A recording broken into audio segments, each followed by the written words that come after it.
শুভেচ্ছা সবাইকে। সপ্তাহের দিনগুলোতে গত ২ সপ্তাহে আমরা সাধু মার্কের লেখা মঙ্গল সমাচার থেকে জানছি, পড়ছি, ধ্যান করছি। গত ২ সপ্তাহে সাধু মার্ক আমাদেরকে ৫ টা আশ্চর্য কাজ যিশুর দ্বারা সম্পাদিত আমাদের সামনে উপস্থাপন করেন। এবং ঠিকই এর সাথে, সাথে সমান সংখ্যক অর্থাৎ আরও ৫ টা তর্ক-বিতর্ক শাস্ত্রী ইহুদি সমাজের যারা তথাকথিত নেতা ছিলেন, তাদের সঙ্গে সেই তর্ক-বিতর্কের বিষয়টাও আমাদের সামনে আনেন। এখানে একটা বিষয় পরিষ্কার, যিশু পবিত্র ত্রিত্বের দ্বিতীয় ব্যক্তি। তিনি এই পৃথিবীতে এসেছেন মানুষের দুঃখ কষ্ট লাঘব করার জন্যে, পরিত্রাণ দেওয়ার জন্যে। পরিত্রাণ, অনন্ত জীবন, সেটা তো মৃত্যুর পরে, আমরা অনেক সময় সেটা বুঝি না। কিন্তু আমাদের কাছে যেটা গুরুত্বপূর্ণ সেটা হচ্ছে এই পৃথিবীতে যখন আমরা বেঁচে থাকি, যখন আমরা প্রার্থনা করি, আমাদের সেই প্রার্থনার উত্তর আমরা পাই কিনা। অনেক মানুষ যারা ইহুদি ছিলেন, মূলত সবাইকেই সেই জেরুসালেম মন্দিরে যেতে হতো। সেখানে তারা নৈবেদ্য উৎসর্গ করতেন, ধন্যবাদ প্রশংসার জন্যে ঈশ্বরকে ধন্যবাদ দিতেন বা প্রার্থনা করতেন। অনেকের প্রার্থনা পূর্ণ হতো না তা নয়, কিন্তু অনেকের প্রার্থনা পূর্ণ হতো না। কিন্তু যীশুখ্রিস্ট যে প্রকাশে তার জীবন শুরু করেছেন, যারা যীশুখ্রিস্টের কাছে এসেছে কেউ শূন্য হাতে ফেরত যায়নি। যারাই যীশুখ্রিস্টের কাছে এসেছে, হয় তারা নতুন চেতনা পেয়েছে, নতুন শক্তি, সাহস, সান্ত্বনা পেয়েছে এবং নতুন করে বাঁচার প্রত্যয় নিয়ে আবার জীবনকে শুরু করার একটা প্রচণ্ড অনুভূতি তাদের মধ্যে কাজ করেছে এবং সেটা তাদের জীবনে একটা বড় পরিবর্তন এনে দিয়েছে। অথবা যারা অসুস্থ ছিল, তারা সুস্থ হয়ে, আশ্চর্যজনকভাবে সুস্থ হয়ে আবার তাদের স্বাভাবিক জীবনে ফিরে গেছে। আর এই সমস্ত বিষয় দেখে শুনে এখন মানুষজন জেরুসালেমে যাওয়া বাদ দিয়ে যিশুর কাছে আসছেন। এমনকি জেরুসালেম থেকেও লোকেরা যিশুর কাছে আসছেন। শুধু জেরুসালেম নয়, সেই টাইন, সিদন, অন্যান্য যে অঞ্চল জর্ডন নদীর ওপার থেকে, অর্থাৎ যে বা যারা কোনোভাবে যদি যিশুর কথা একবার শুনতে পেয়েছে, তারাই যিশুর কাছে আসার জন্য উদগ্রীব হয়ে পড়েছে। এবং যারাই যিশুর কাছে এসেছে, তারা সবাই যিশুর স্পর্শে, যিশুর কথায়, ঈশ্বরের অনুগ্রহে তাদের জীবনে একটা পরিবর্তন এসেছে। যেই পরিবর্তন শাস্ত্রী এবং ফরিসিরা আমাদেরকে এতদিন প্রতিশ্রুতি দিয়ে এসছে, নবী প্রবক্তারা পুরাতন নিয়মে প্রতিশ্রুতি দিয়ে এসছে, তার বাস্তবায়ন এখন তারা তাদের জীবনে, তাদের চোখের সামনে দেখতে পাচ্ছে। সেটা তাদের জন্য নিশ্চয়ই একটা বড় বিষয় ছিল। কিন্তু শাস্ত্রী এবং ফরিসিরা এই বিষয়টাকে সহজভাবে মেনে নিতে পারেনি। যিশু প্রত্যেকটা কাজের তারা বিরোধিতা করেছে। কেন শনিবার দিন বা সাব্বাত দিনেই যিশুকে সুস্থ করতে হবে? কেন এই শনিবার দিনে তাদেরকে সুস্থ হতে আসতে হবে? কেন সেই সিনাগগের মধ্যে এটা করতে হবে? কেন কেন কেন এত কেন?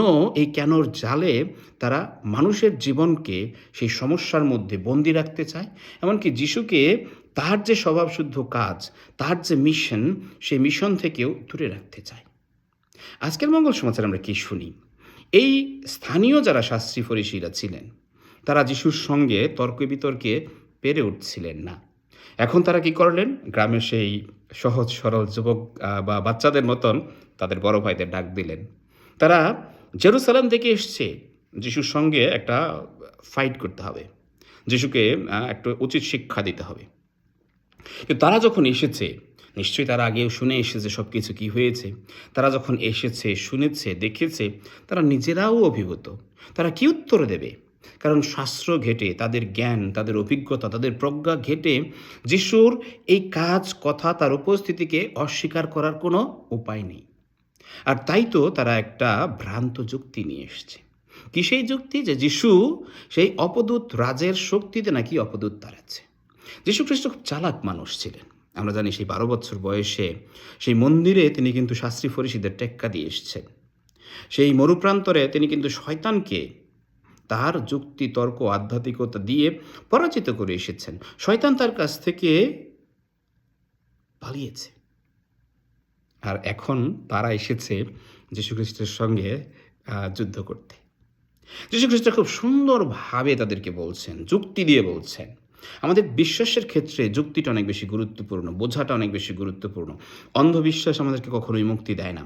শাস্ত্রী এবং ফরিসিরা তারা অনেকটা সেই অন্ধবিশ্বাসের মধ্যে ছিল, যার কারণে তারা যিশুকে কিন্তু মুক্তিদাতা হিসেবে গ্রহণ করতে পারেনি বা অনেক কষ্ট হয়েছে।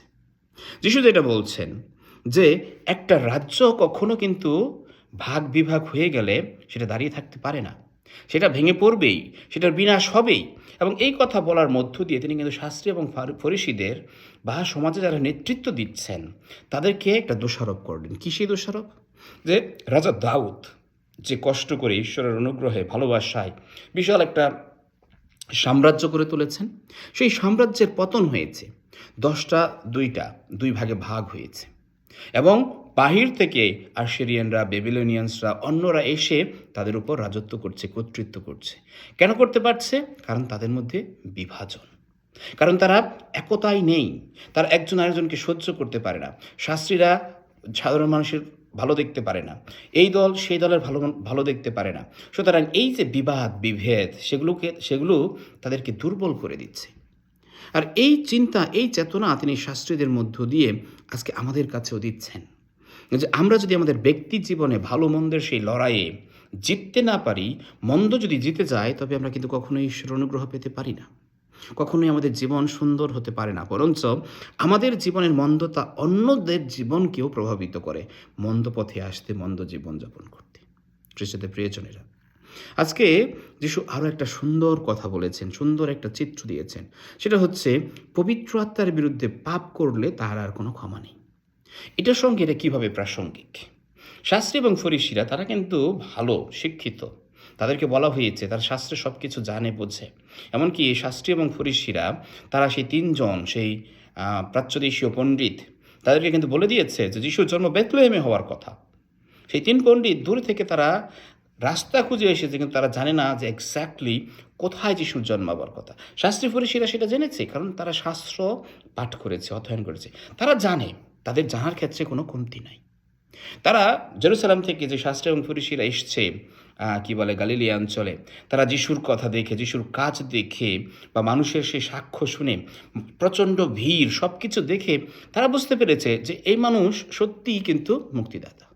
কিন্তু তারা সেটাকে গ্রহণ করবে না, তারা সেটাকে গ্রহণ করবে না। কারণ তারা যদি সেটাকে গ্রহণ করে তাহলে তাদেরকে নত হতে হয়। দীক্ষাগুরু যোহন তিনি কিন্তু নত হয়েছেন, তিনি যিশুকে জায়গা ছেড়ে দিয়েছেন। কিন্তু এই শাস্ত্রী এবং ফরিসিরা, কারণ তাদের মধ্যে সেই আলো ছিল না, তারা যীশুখ্রিস্টকে সব কিছু জেনে বুঝে পরিষ্কারভাবে তারা যিশুকে অস্বীকার করছে।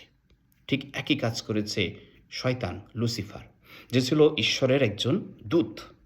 সে ঈশ্বরের কথা মানতে অস্বীকার করেছে, মানুষের সামনে প্রণিপাত করতে অস্বীকার করেছে, ঈশ্বরকে সেবা করতে অস্বীকার করেছে, এবং এটা সে করেছে সজ্ঞানে, জেনে বুঝে। শাস্ত্রী এবং ফরিসিরাও জেনে বুঝে যিশুকে অস্বীকার করছে, যিশুর কাজ দেখে সব কিছু, কিন্তু তারপরেও তারা অস্বীকার করছে। এবং এটাই যিশু আজকে বলছেন যে ঈশ্বর আমাদেরকে স্বাধীনতা দিয়ে সৃষ্টি করেছেন, কিন্তু আমরা যদি আমাদের সেই স্বাধীনতা ব্যবহার করে সব কিছু জেনে শুনে বুঝে ঈশ্বরের সান্নিধ্যে না আসি, ঈশ্বরের অনুগ্রহ যাচনা না করি, আমাদের পরিত্রাণের জন্য যা কিছু করা দরকার সেটা যদি আমরা না করি, তবে কে আমাদের পরিত্রাণ দিতে পারে? ঈশ্বর আমাদের উপর জোর করেন না। এই যে আজকে যিশু বলছেন যে পবিত্র আত্মার বিরুদ্ধে পাপ করলে সেই পাপের ক্ষমা নাই, বিষয়টা এমন না যে ঈশ্বর ক্ষমা করেন না, বিষয়টা হচ্ছে আমরা আসলে ক্ষমা চাই না, আমরা আসলে ক্ষমা চাইতে পারি না যখন আমরা সেই অবস্থানে থাকি। জুদাস, সে বিশ্বাস করতে পারেনি যে তার পাপের জন্য ঈশ্বর তাকে ক্ষমা করতে পারে, আর সে কারণেই তিনি নরকবাসী হয়েছেন, নরকে গেছেন। ঠিক একইভাবে আমাদের প্রাত্যহিক জীবনে যখন আমরা সব কিছু জেনে শুনে বুঝে ঈশ্বরকে অস্বীকার করি, খুব চতুরভাবে অস্বীকার করি, ঠিক তখনই কিন্তু আমরা পবিত্র আত্মার বিরুদ্ধে পাপ করি। তখনই কিন্তু আমাদের জীবনে সেই ঈশ্বরের দয়া অনুগ্রহ আর কোনো কাজই করে না। তখন আমরা অনন্তকালের জন্যে সেই অধোলোকে পতিত হই। প্রিয়জনেরা, আসুন আজকে আমরা সেই ঈশ্বরকে ধন্যবাদ দিই আমাদের জীবনে তার সকল অনুগ্রহের জন্য, তার ভালোবাসার জন্যে, এবং একই সঙ্গে প্রার্থনা করি যেন সেই পবিত্র আত্মার শক্তি এবং সহায়তায় আমরা দেহ মনে অন্তরে সেই আলোকিত জীবন লাভ করতে পারি, যেন যিশুকে আমাদের জীবনে আবিষ্কার করতে পারি। আমাদের জীবনে যদি কোনো সন্দেহ থেকে থাকে, সেই সন্দেহের ঊর্ধ্বে উঠে আমরা যেন একটা নতুন জীবন পেতে পারি। ঈশ্বর আমাদের সবাইকে সেই অনুগ্রহ এবং আশীর্বাদ দান করুন।